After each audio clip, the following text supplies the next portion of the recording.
regardless of how drunk I was and regardless of whether or not the stories matched up 100% with everyone that was there that night who was also drinking. I mean, aside from all of that, how with the pictures of my legs that they took, they could still say it didn't happen or that there wasn't enough.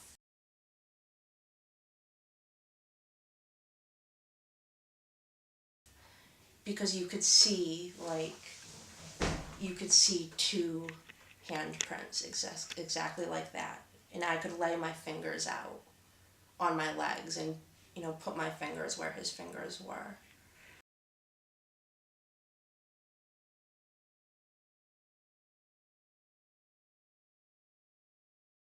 So when I went to the mental health services, I got someone that definitely wasn't a doctor. They were like a grad student or something like that, and they were just in training, and they told me that, and it wasn't great, but I really didn't have any other options at that point. And I had the appointment and everything, but I didn't reschedule because that really didn't sit well with me.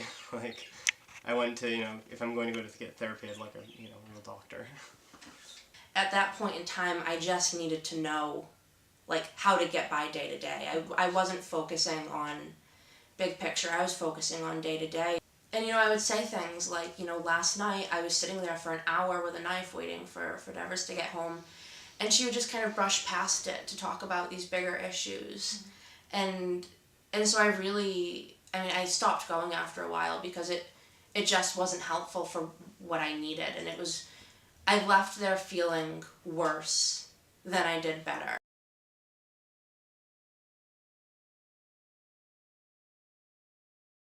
I just was very reclusive. I was very closed off. I really didn't leave the apartment. I didn't do anything. I stopped going to parties. I stopped talking to friends. I really didn't clue very many people into what went on, so it also hurt friendships in that way because I just kind of dropped off the face of the earth. I felt like they, were going to parties and were carefree and, having this great time, and it didn't feel like something I was capable of. Mm-hmm.